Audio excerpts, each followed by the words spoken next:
ஆனா அந்த யாருமே வந்து கான்ட்ரவர்சி இல்லாத படம் அப்படி சொல்றதுதான் அப்படி சொல்ல வேணாம். ஏன்னா அவரோட வாழ்க்கை அப்படித்தானே. எல்லாரும் கூட இருக்கிற சமூக மக்களை எதிர்த்து மற்ற சமூகம் நல்லது செய்யறது, இதுல எப்பவுமே ஒரு பிரச்சனை இருந்துட்டே தான் இருக்கும்.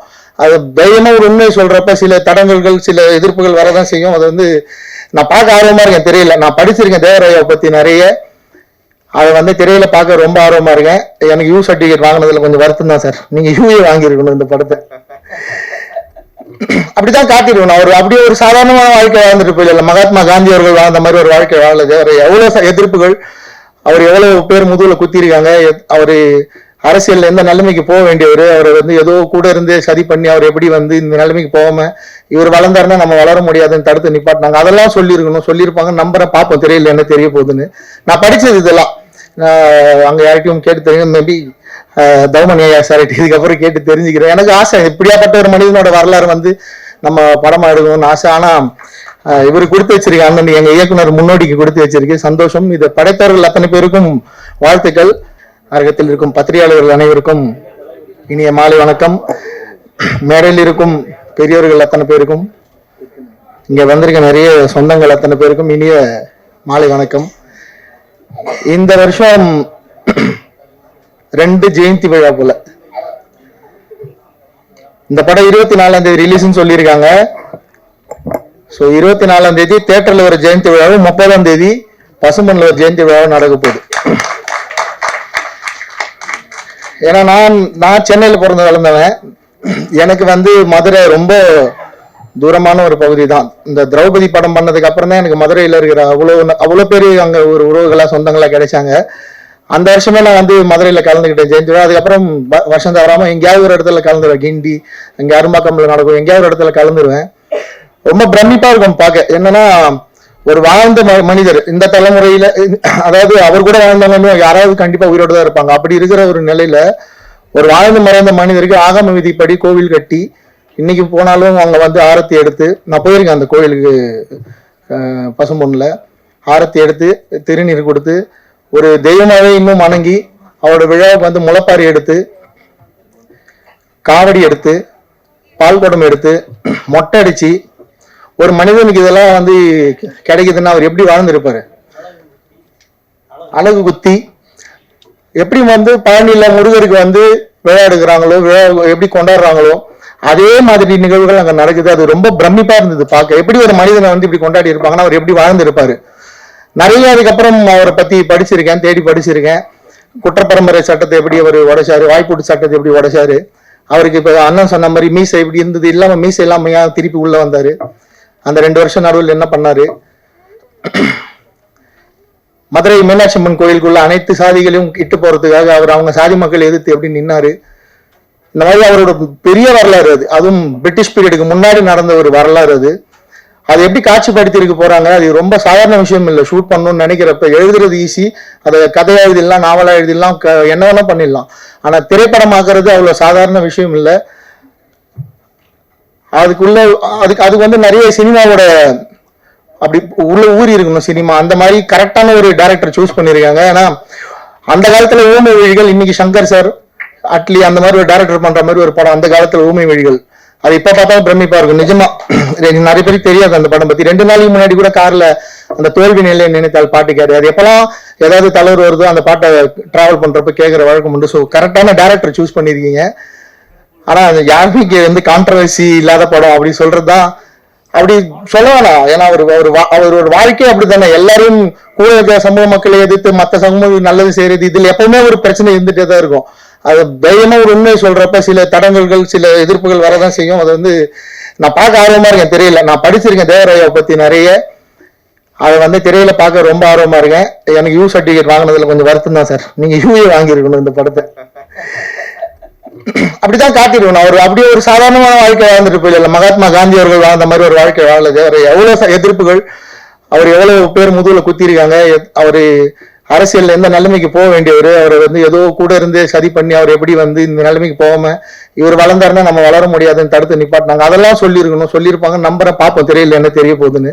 நான் படிச்சது இதெல்லாம் அங்க யார்கிட்டையும் கேட்டு தெரியும். மேபி தௌமனியா சார் இதுக்கப்புறம் கேட்டு தெரிஞ்சுக்கிறேன். எனக்கு ஆசை இப்படியாப்பட்ட ஒரு மனிதனோட வரலாறு வந்து நம்ம படமா எடுக்கணும்னு ஆசை. ஆனா இவரு கொடுத்து வச்சிருக்க அண்ணன் எங்க இயக்குனர் முன்னோடிக்கு கொடுத்து வச்சிருக்கு. சந்தோஷம். இதை படைத்தவர்கள் அத்தனை பேருக்கும் வாழ்த்துக்கள்.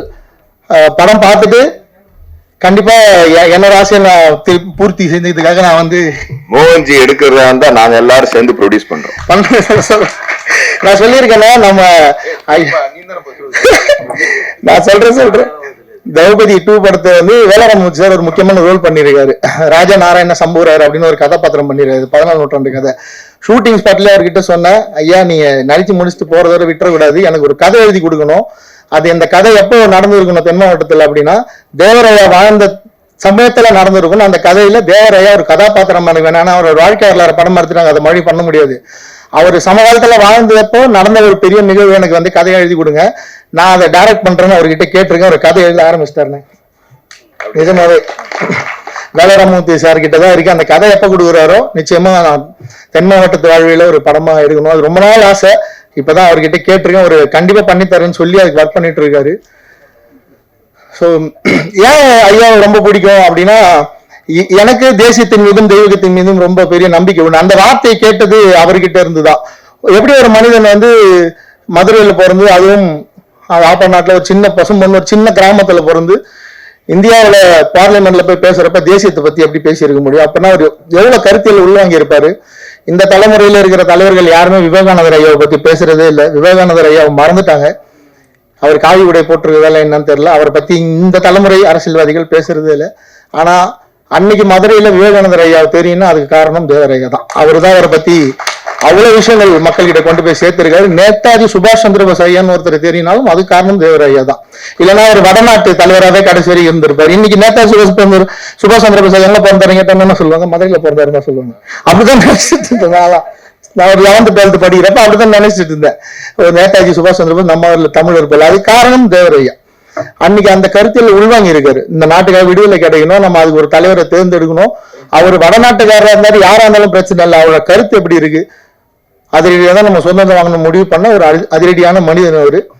அவரு வந்து 2 வருஷம் போயிட்டு திருப்பி இறை நம்பிக்கை ஏத்துட்டு வரப்பதான் அந்த மியூசியம் அழிச்சது. நான் படிச்ச வரலாறுங்க, அது சரினா. ஸோ அதுதான் நான் படிச்ச வரலாறு. ஸோ அவர் அதுக்கப்புறம் வந்ததுக்கப்புறம் அந்த மென்மையான வாழ்க்கை வாழ்ந்தது தான் தெய்வீகமான வாழ்க்கை. இந்த பாட்டுல பாக்குறப்ப அது தெரியுது. அவரு சித்தரா அவரை வந்து புதைக்கிறப்ப விதைக்கிறப்ப அந்த தலை சாயறப்ப நல்ல ஷாட்னு அது அவர் கழுத்துல அடிச்சு நீங்க சாயக்கூடாதுன்னு சொன்னதாலதான் இன்னைக்கு அந்த மதுரை மாவட்டம் முழுக்க அந்த சமுதாயம் தலை நிமிர்ந்து இருக்கு இன்னைக்கு வரைக்கும். அவரு வந்து இங்க நிறைய பேர் சொன்னாங்க ஜாலிய தலைவர் இல்ல அது இல்ல இருந்தா என்ன தப்பு? அவர் சொல்லி கொடுத்துட்டு போன அந்த மரியாதை அந்த பாசம் இன்னைக்கு வரைக்கும் கடத்தி வந்துட்டு இருக்குல்ல. நம்ம ஒரு விழாவுக்காக மதுரைக்கு போனா பயமா இருக்கும் இவங்க வந்து நம்மள ட்ரீட் பண்றது பார்த்து. நான் சாப்பிட உட்காந்தா சுத்தி 20 பேர் நிப்பாங்க, டேய் அந்த பொரியல் வை இதை போடு. நான் பசி எனக்கு தீர்ந்துச்சு சொன்னா கூட 2 இலை எக்ஸ்ட்ரா போட்டு சாப்பிட்டு இது வரைக்கும் ரொப்பி அனுப்புனாதான் அவங்களுக்கு சந்தோஷம் வரும். அந்த மாதிரி விருந்தோம்பல் பண்ணக்கூடிய ஒரு மக்கள் அதை சொல்லி கொடுத்துட்டு போனார் அவர் தானே. அந்த மக்கள் அப்படித்தானே பழகி வச்சிருக்காரு. நீங்க வம்பு பண்ணா அவங்க திரும்பி வம்பு பண்றாங்க. யாரும் சும்மா இருப்பா? ஒருத்தர் போய் வம்பு பண்ணா எந்த சமுதாயம் சும்மா இருக்கும்? தமிழ்நாட்டுல அவ்வளவு அமைதியான சமுதாயம் ஏதாவது இருக்கா தமிழ்நாட்டுல? அதெல்லாம் தப்பு. ஏன்னா நான் பார்த்திருக்கேன், மூர்த்தி என்ன பக்கத்துல இருக்காரு சாட்சி. அவர் ஆபீஸ்க்கு போன ஒரு நாள் எங்களை எப்படி பயமுறுத்தினாருன்னு கேளுங்க. சுத்தி அவங்க ஆபீஸ் ஸ்டாஃப் 50 பேர், நாங்க 5 பேர் தான் போனோம். அததான் சொல்றேன். அதை சொல்லி கொடுத்தது யாரு? அந்த அன்பு அந்த மரியாதையை சொல்லி கொடுத்தது யாரு? திருமார் அண்ணன், இந்த ஆர்கே சுரேஷ் அண்ணன் வந்தவனே கட்டி பிடிச்சு பேச வைக்கிறது. இதெல்லாம் சொல்லி கொடுத்தது யாரு? அவர் தூத்துக்குடியில அண்ணன் இருக்காரு ஒருத்தர், எசகி ராஜா அண்ணன். இந்த ரத்னவேல் பாண்டியன் அண்ணன் இருக்காரு. என்னை கூப்பிட்டு மதுரை ஃபுல்லா ஊரா சுத்தினவர். கூட பிறந்த அண்ணன் மாதிரி. இப்ப எனக்கு இந்த 20 நாள் கஷ்டப்பட்டு இந்த படத்தை கூப்பிட்டு வந்தார். அவ்வளவு பிரச்சனையான படத்தையும் கூப்பிட்டு வந்தார். அண்ணன் தேட்டர் கூப்பிட்டு போயிடுங்க, நான் நல்லபடியா படத்தை கொண்டு போய் சேர்த்துருங்க. எப்படியாவது ஒரு 300 தேட்டருக்கு கொண்டு போய் போட்டுருங்க இந்த படத்தை. தமிழ்நாடு முழுக்க இருக்க இளைஞர்கள் இந்த படத்தை போய் பார்க்கணும். இன்னும் வெறும் யங்ஸ்டர்ஸா நம்ம வந்து ஆட்டம் பாட்டம் அனிருத் சார் மியூசிக் இருந்தால் தான் படம் பார்ப்போம் அப்படின்னா இல்லை. இந்த மாதிரி ஒரு தலைவர் வாழ்ந்திருக்காங்க. இவரை படிச்சீங்கன்னா தான் நீங்க வந்து நேதாஜி சுபாஷ் சந்திர போஸ் ஐயா தேடி படிப்பீங்க, விவேகானந்தர் ஐயா தேடி படிப்பீங்க. தமிழ்நாட்டோட வரலாறு தெரியும், அரசியல் என்ன நடந்து தெரியும். அவர் எம்பியா இருந்தப்ப ஒரு 2 வருஷம் ஏன் பேச விடாம தடுத்தாங்கன்றது தெரியும். அவர் போய் பார்லிமெண்ட்ல பேசினப்ப அந்த 20 நிமிஷம் எவ்வளவு பெரிய ஸ்பீச் கொடுத்தாரு, எதை பத்தி பேசினாருன்றது புரியும். அதெல்லாம் புரியாதான் நீங்க வந்து அரசியல் படுத்தப்படுவீங்க. இல்லைன்னா இன்னைக்கு அரசியல் படுத்தப்படாம இருக்கீங்கன்னு ஒரு பெரிய குற்றச்சாட்டு இருக்கு ஒரு நடிகர் பேரோட கட்சியில. அந்த மாதிரியே தான் கடைசி வரைக்கும் இருக்கணும். நீங்க அரசியல் படுத்தப்படணும்னா முத்துராமலிங்க தேவர் ஐயா மாதிரியான அரசியல் தலைவர்களை பத்தி படிக்கணும். அது வந்து நீங்க இது நம்ம பார்க்க மாட்டோம். கிரிஞ்சி படம், பூமர் படம் அப்படிலாம் சொல்லிட்டு ஒதுக்குனீங்கன்னா உங்களுக்கு கடைசி வரைக்கும் அரசியல் புரியாது. நீங்க வந்து கடைசி வரைக்கும் ஏதாவது வைப் பண்ணிட்டு சுத்த வேண்டியதுதான். ஸோ நான் யங்ஸ்டர்ஸ் கிட்ட, காலேஜ் ஸ்டூடெண்ட்ஸ் கிட்ட கேட்கறது, தயவு செஞ்சு இந்த படத்தை தியேட்டர் பார்க்க விருப்பம் இல்லைன்னா கண்டிப்பா ஓடிடியில் வந்ததுக்கு அப்புறம் பாருங்க, அதுவும் அந்த ப்ரொடியூசருக்கு நல்லதுதான். ஆனா இந்த படத்தெல்லாம் பாருங்க, பார்த்தாதான் உங்களுக்கு அரசியல்னா என்னன்னு புரியும். இப்ப ரீசெண்டா நீங்க எல்லாம் ஒரு ஸ்டாண்ட் எடுத்ததுக்கு அப்புறம் தான் இங்க தமிழ்நாடு அரசியல் என்ன நடக்குதுன்னு உத்து பார்த்து நிற்கீங்க. இதை பல வருஷமா உத்து பார்த்து பேசுறதால பல பைய வாங்கின்னு இருக்கோம். நீங்க எல்லாம் இதெல்லாம் என்ன பேசுறீங்கன்னு.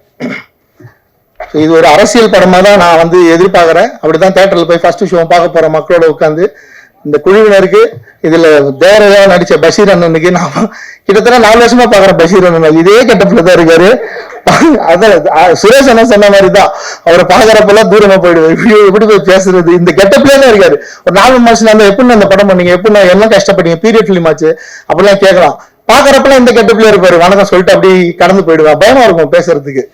ஸோ அந்த மனிதர் வாழ்ந்த ஒரு 2 தலைமுறைக்கு முன்னாடி வாழ்ந்த இந்த காலத்துல நம்ம வாழ்றோன்றது ரொம்ப சந்தோஷம்.